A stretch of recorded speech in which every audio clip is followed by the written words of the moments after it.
Segelas kopi buat Pak Guru. Saya ketika pertama kali membacanya, saya membayangkan buku ini adalah buku yang kemudian disajikan untuk para guru. Bahkan mungkin para ibu guru juga kemudian berpikir, apakah ini buku hanya untuk Pak Guru gitu ya? Karena ini buat Pak Guru, bukan Bu Guru ya. Tapi ketika saya masuk ke dalam, di sini ada sebuah pengantar yang mencengangkan buat saya.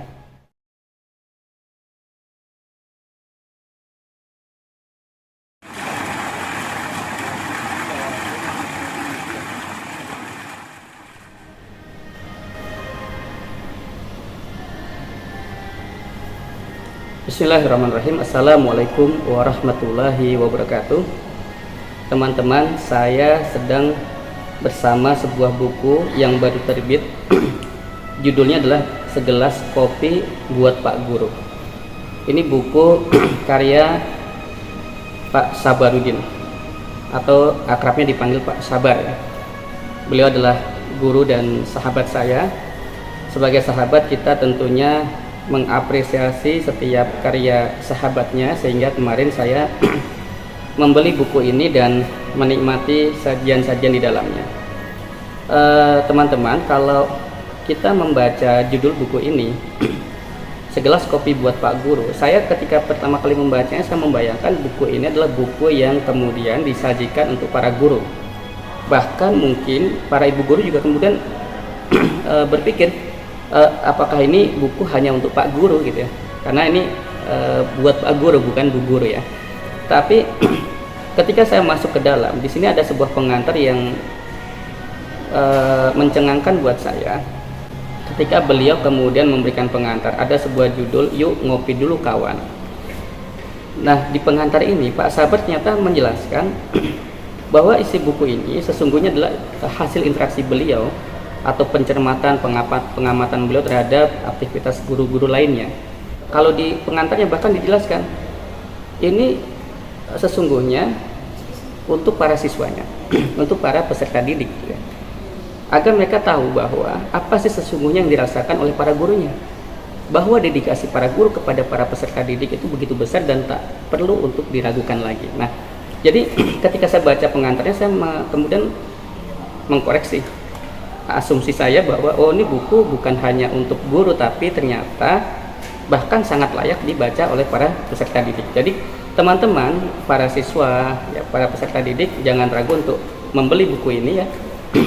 Dan akan kita dapatkan banyak hal yang nantinya akan menambah cakrawala berpikir kita tentang sosok seorang guru itu. Nah, teman-teman, yang menariknya terkait judul, memang kalau di dalam tulisan ini ada beberapa, ada di tulisan terakhirnya itu memang judulnya Segelas Kopi Hitam buat Pak Guru. Jadi mungkin inilah yang kemudian diadopsi oleh penerbitnya untuk menjadi judul buku ini ya.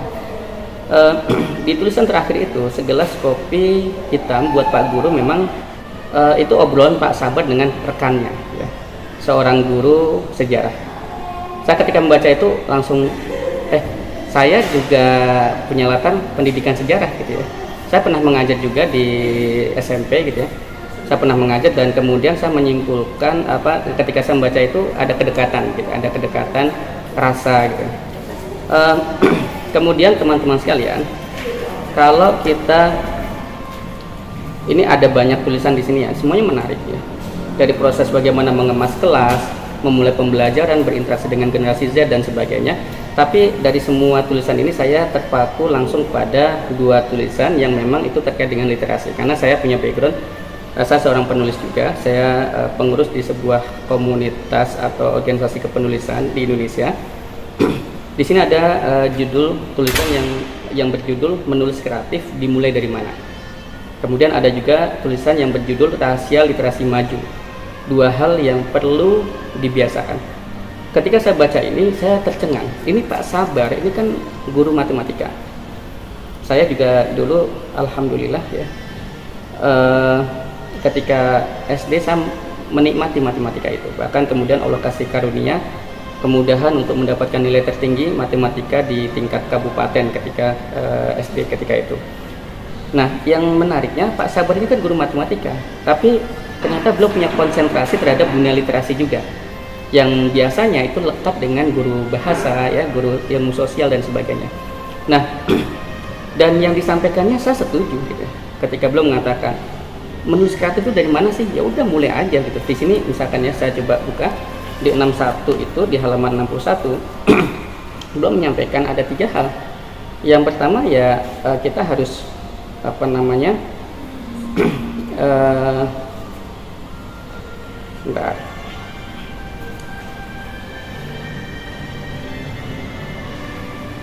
Ya. Jadi menulis kreatif itu ya dimulai dari pengalaman hidup kita gitu ya, nggak usah jauh-jauh ya, yang terdekat dengan kita. Kemudian dengan imajinasi liar kita yang kemudian segera kita catatkan dalam buku-buku harian kita gitu. Bahkan dari pekerjaan kita. Saya dulu kalau mengisi forum-forum kepenulisan saya mengatakan gini. Bermusafirlah agar ilmumu bermakna. Nah, jadi kadang-kadang yang memperkaya kita, yang membuat kita punya banyak sudut pandang adalah proses kita bermusafir. Musafir ini tidak mesti perpindahan satu tempat ke tempat lain, tetapi sesungguhnya ya kita memperbanyak pengalaman. Ya. Jangan hanya duduk, ya berjalanlah. Gitu. Jangan hanya berada di satu tempat, satu keadaan yang nyaman, tapi terus kita berpindah-pindah mencoba banyak hal. Dan itu akan meningkatkan imajinasi kita dan proses kreatif kita. Kemudian ketika saya masuk pada tulisan yang berjudul Rahasia Literasi Maju, 2 hal yang perlu dibiasakan. Ini juga menarik dan saya setuju ketika belum mengatakan yang harus dibiasakan adalah membaca, menulis. Karena kalau itu tidak dilakukan, maka literasi kita tidak akan pernah maju. Dan 2 hal ini dalam konteks agama Islam ya, membaca itu kan firman pertama, Iqra. Menulis, pena itu adalah ciptaan pertama. Sebelum Allah menciptakan yang lainnya, Allah menciptakan kolam ya, pena untuk kemudian menerapkan ciptaan-ciptaan yang lainnya. Nah, jadi 2 hal itu memang sangat penting dalam kehidupan kita dan tidak bisa kita tinggalkan. Dulu kita kalau mau menulis, kalau minim bacaan tidak akan bisa menulis. Tapi sebaliknya kita hanya membaca, tidak menulis juga akan tidak mendapatkan apa-apa. Saya suka mengatakan pada teman-teman, menulislah agar ilmumu tertata. Jadi kita pasti tiap hari menambah ilmu, bertambah ilmu kita langsung maupun tidak langsung, sadar ataupun tidak sadar. Nah, ilmu-ilmu itu kalau nggak kita tuliskan nggak akan tertata. Kita jadi nggak tahu mana yang harus didahulukan, mana yang harus diakhirkan, mana yang harus ternyata bisa dikumpulkan, disimpulkan, mana yang ternyata harus dipilah-pilah dan sebagainya. Dan proses menulis adalah menata ilmu itu. Nah, biasanya setelah kita tuliskan maka kita tahu, oh ternyata ilmu ini untuk ini, bermanfaat untuk ini, dan ini ternyata alurnya begini, gitu ya. Waktu saya kuliah di Islamabad, saya bersama kawan-kawan bahkan untuk memotivasi menulis, saya mengatakan begini, kita ini menulis nggak usah jauh-jauh. Bahkan materi kuliah kita, materi pembelajaran kita, atau pelajaran yang kita terima itu, yang kita catat itu bisa jadi tulisan kita. Nah, kalau dalam dunia Islam itu kan ada produk tulisan, kemudian kitab, kemudian ada penjelasannya atau syarah ya. Nah, penjelasannya ada penjelasannya lagi. Jadi kita punya modul pelajaran, kemudian kita baca, kita pahami, kemudian kita bikin catatan sendiri. Nah, catatan kita itu menjadi penjelasan atas modul itu kan gitu ya.